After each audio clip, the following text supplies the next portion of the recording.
আসসালামু আলাইকুম। শেয়ার করব মিহিদানা মতিচুর লাড্ডু রেসিপি। দারুণ স্বাদের এই লাড্ডু সামান্য কিছু উপকরণ দিয়ে একেবারে দোকানের মতো বাসায় তৈরি করে নিতে পারবে, আর যাকেই তৈরি করে খাওয়াবে সেই তোমার প্রশংসা করবে। তো এজন্য প্রথমে এখানে আমি 1 কাপ পরিমাণ বেসন নিয়ে নিয়েছি। এখন এই বেসনটাকে আমি চেলে নেব, কারণ বেসনের মধ্যে যদি কোনো গোটা গোটা ভাব থাকে সেক্ষেত্রে কিন্তু বেসনটা গুলিয়ে নিতে কষ্ট হবে। তো এখানে আরও হাফ কাপ পরিমাণ আমি বেসন নিয়ে নেব। মোট এখানে আমি 1.5 কাপ পরিমাণ বেসন নিয়ে নিয়েছি। এখন এই বেসনটাকেও আমি ভালোভাবে চেলে নিচ্ছি। তো এটাকে ভালোভাবে চেলে নেওয়ার পরে এখন এর মধ্যে আমি দিয়ে দেব সামান্য একটু লবণ। যেহেতু এখানে আমরা লাড্ডু তৈরি করব সেক্ষেত্রে এখানে লবণের পরিমাণটা একটু কম ব্যবহার করতে হবে। আর দিয়ে দিলাম এখানে আমি 1 চা চামচ পরিমাণ রেগুলার সয়াবিন তেল। আর আপনারা যদি চান এখানে লবণটা স্কিপও করতে পারেন। এখন এই লবণ আর এই তেলটাকে আমি এই বেসনের সাথে ভালোভাবে একটু মিশিয়ে নিচ্ছি। এখন অল্প অল্প পানি দিয়ে এখানে আমি একটা ব্যাটার তৈরি করে নেব। তবে এই ব্যাটারটা কিন্তু বেশি পাতলা হবে না, ব্যাটারটা কিছুটা একটু ঘন টাইপের হবে। আর আমি কিভাবে তৈরি করছি সেটা একটু দেখে নেবে, তোমরাও ঠিক সেভাবেই তৈরি করার চেষ্টা করবে।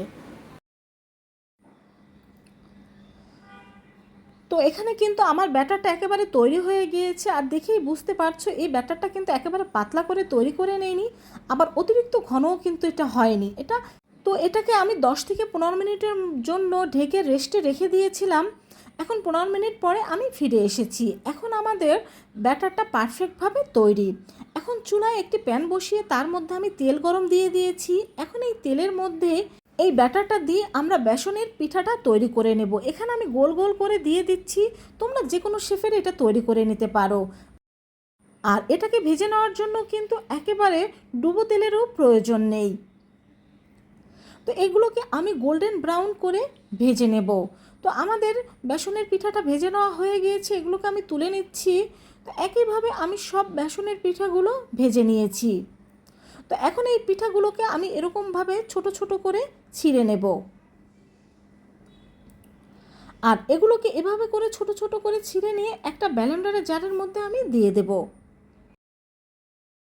তো সব পিঠাগুলো আমার এভাবে করে ছিঁড়ে নেওয়া হয়ে গিয়েছে। এখন এই সব পিঠাগুলোকে আমি এই ব্লেন্ডারের জারের মধ্যে দিয়ে দিচ্ছি। তো ব্লেন্ডারের জারের মধ্যে দিয়ে দেওয়ার পরে এটাকে আমরা ভালোভাবে ব্লেন্ড করে নেব। তো আমাদের বেসনের পিঠাগুলো ভালোভাবে ব্লেন্ড করে নেওয়া হয়ে গিয়েছে।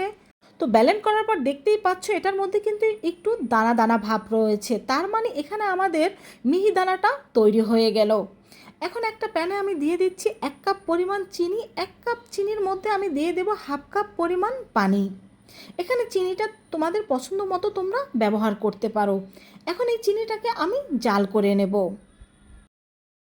বন্ধুরা, এই রেসিপিটি দেখার পর তোমাদের আর দোকান থেকে লাড্ডু কিনে খেতে হবে না, আর তোমরাও মনে মনে ভাববে যে লাড্ডু তৈরি করা এত সহজ।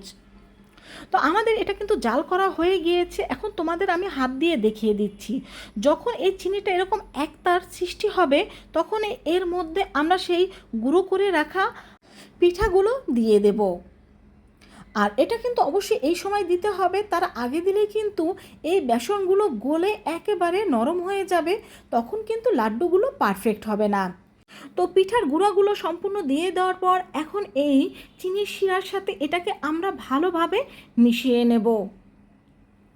4 থেকে 5 মিনিট এটাকে এইভাবে করে মিশিয়ে নেওয়ার পরে কিন্তু এটা পারফেক্টভাবে তৈরি হয়ে যাবে। তবে এটার টেস্ট আরও বাড়িয়ে দেওয়ার জন্য এখানে আমি 3 টেবিল চামচ পরিমাণ গুঁড়া দুধ অ্যাড করব। তবে তোমরা চাইলে এটা স্কিপ করতে পারো, যেহেতু আমি বাসায় তৈরি করেছি তো স্বাদটা বাড়িয়ে নেওয়ার জন্য এখানে গুঁড়া দুধটা অ্যাড করলাম। আর দিয়ে দিলাম এখানে আমি লিকুইড জর্দার রং। যদি তোমাদের কাছে জর্দার কালারটা মানে অরেঞ্জ কালারটা পাউডার হয়ে থাকে সেক্ষেত্রে তোমরা চিনির শিরার সাথে এই কালারটা মিক্সড করতে পারো। যেহেতু আমার এখানে লিকুইড রঙটা ছিল তাই আমি এই পর্যায়ে ব্যবহার করেছি। তো আমাদের এটা কিন্তু তৈরি হয়ে গিয়েছে। এখন অন্য চুলায় আমি 2 টেবিল চামচ পরিমাণ ঘি দিয়ে দিয়েছি, আর এর মধ্যে এখন আমি দিয়ে দেব কিছু বাদাম কুচি। এই ঘিয়ের মধ্যে এই বাদামটাকে আমি ভালোভাবে একটু ভেজে নেব।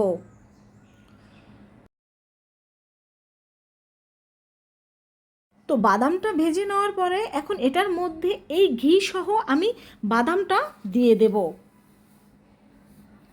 তো ঘি সহ বাদামটা দিয়ে দেওয়ার পরে এখন এটার সাথে আমরা এই বাদাম আর ঘিটাকে ভালোভাবে মিশিয়ে নেব।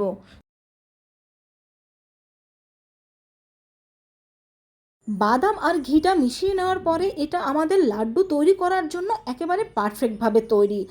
এটা গরম থাকতে থাকতেই কিন্তু আমাদের লাড্ডুগুলো তৈরি করে নিতে হবে, তবে অতিরিক্ত গরমে এটা তৈরি করতে যাবেন না, তাতে কিন্তু আপনাদের হাতটা পুড়ে যাওয়ার সম্ভাবনা রয়েছে। যখন এটা কুসুম গরম থাকবে তখনই আপনারা এই লাড্ডুগুলো তৈরি করে নেবেন। তো এরই মধ্যে আমি একটা লাড্ডু তৈরি করে নিয়েছি, দেখতেই পাচ্ছেন কত পারফেক্টভাবে আমাদের একটা লাড্ডু তৈরি হয়ে গেল। তো সেমভাবে আমি সব লাড্ডুগুলো তৈরি করে নেব। তো আমাদের সব লাড্ডুগুলো তৈরি করা হয়ে গিয়েছে। তো মাত্র 1.5 কাপ বেসনে কিন্তু আমাদের এখানে অনেকগুলো লাড্ডু তৈরি হয়ে গিয়েছে, আর দেখেই বুঝতে পারছো লাড্ডুগুলো কতটা পারফেক্ট হয়েছে।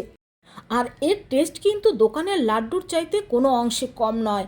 তো কত সহজভাবে একটা লাড্ডু তৈরি করে তোমাদের দেখালাম। তো আশা করছি তোমরা এখন খুব সহজভাবে লাড্ডুটা তৈরি করে নিতে পারবে। তো সবাই ভালো থেকো। আল্লাহ হাফেজ।